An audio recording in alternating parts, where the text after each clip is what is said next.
ഇപ്പം ദൃശ്യത്തിലെ നമ്മുടെ ഷാജോൺ ചെയ്ത ആ റോള് ഷാജോൺ എനിക്ക് വലിയ ഇഷ്ടപ്പെട്ടു, നന്നായിട്ടുണ്ട്.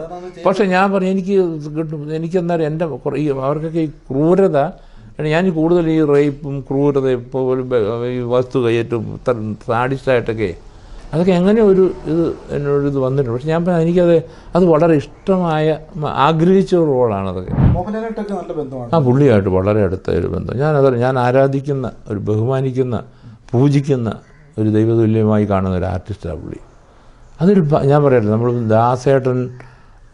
ദാസേട്ടനൊക്കെ ഉള്ള കാലഘട്ടത്തിൽ നമ്മളൊക്കെ ജീവിച്ചിരിക്കുന്നത് ഒരു ഭാഗ്യം എന്ന് പറഞ്ഞാൽ, ഇപ്പം ഇദ്ദേഹം മോഹൻലാൽ എന്ന് പറയുന്ന ലാൽ സാറൊക്കെ ഉള്ള ഈ കാലഘട്ടത്തിൽ പുള്ളി ഒരു നടൻ, ഞാൻ പറയും ലോകത്തിലെ തന്നെ കുറേ വളരെ വിരളയിലുണ്ടാകുന്ന ആൾക്കാരിൽ ഒരാളാണ് ലാൽ സാർ. മമ്മൂക്ക മോശമാണെന്നല്ല ഞാൻ പറഞ്ഞത്, മമ്മൂക്ക വേറൊരു രീതിയിലുള്ള ഒരു പുള്ളി പ്രൗഢാന്നൊക്കെ പറയും, അവരുടെ മുഖത്ത് നോക്കി ഇങ്ങനെയൊക്കെ പറയും. പക്ഷേ ലാൽ സാർ അല്ല, അതൊക്കെ പുള്ളി വേറെ രീതി. നമ്മളതൊന്നും പുള്ളിയെ വിമർശിക്കാൻ തയ്യാറില്ല.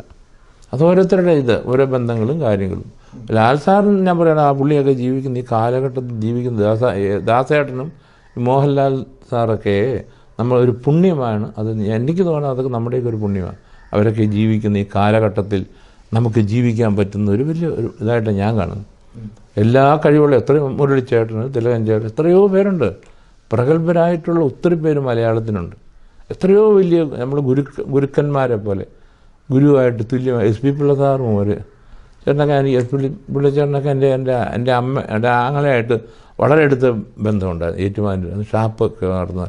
ഞാൻ പറഞ്ഞത് ബന്ധങ്ങൾ അവരൊക്കെ നമുക്കറിയാം. ഇപ്പോൾ കൊട്ടാരക്കര ശ്രീധരനാഥൻ സാർ, അതൊക്കെ ഞാൻ ബഹുമാനിക്കുകയും ആരാധിക്കുകയും ഗുരുതുല്യമായിട്ട് കാണുന്ന ആളാണ്. ഞാൻ പറഞ്ഞില്ല, അപ്പൻചേട്ടൻ എന്ന് പറഞ്ഞ മണ്ടാട്ട അപ്പൻചേട്ടൻ പുള്ളി ആക്ടറായിരുന്നു.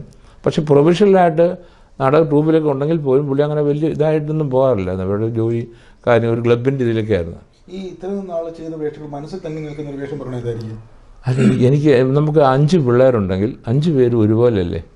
ഒരു പെണ്ണുണ്ട്, ഒരാണുണ്ട്, അല്ല ഒരാൾക്ക് ഇച്ചിരി വിദ്യാഭ്യാസം പഠിക്കാൻ കുറവുണ്ട്. പക്ഷേ ഇപ്പോഴും എൻ്റെ മനസ്സിൽ ഒരു നിറഞ്ഞ നമുക്ക് തൃപ്തി വരുന്ന, അല്ലെങ്കിൽ അത് ആക്കാം, അല്ല അത് ചെയ്യാമായത് പല സിനിമകളിലും ഞാൻ ചില ക്യാരക്ടറൊക്കെ കാണുമ്പോൾ ഒത്തിരി കൊതിച്ചിട്ടുണ്ട്.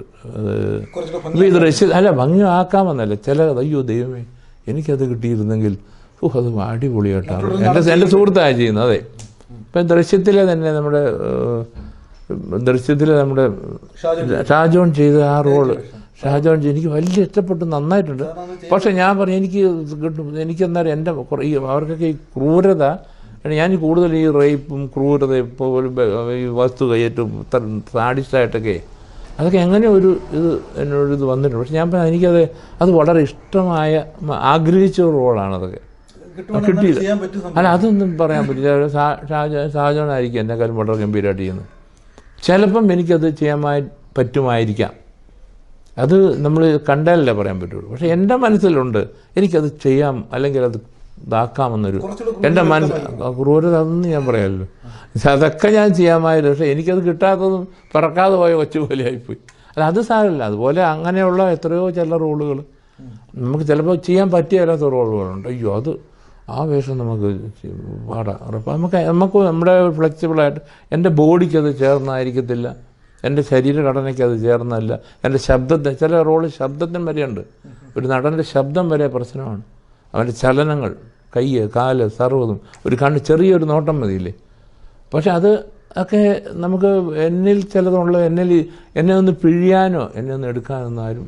പിഴിയാന്ന് പറഞ്ഞാൽ നമ്മൾ കരിമ്പ് ജ്യൂസ് അടിക്കുന്ന പോലെ ജ്യൂസ് അടിക്കണം. അത് ചിലപ്പോൾ മടുക്കുന്നേ.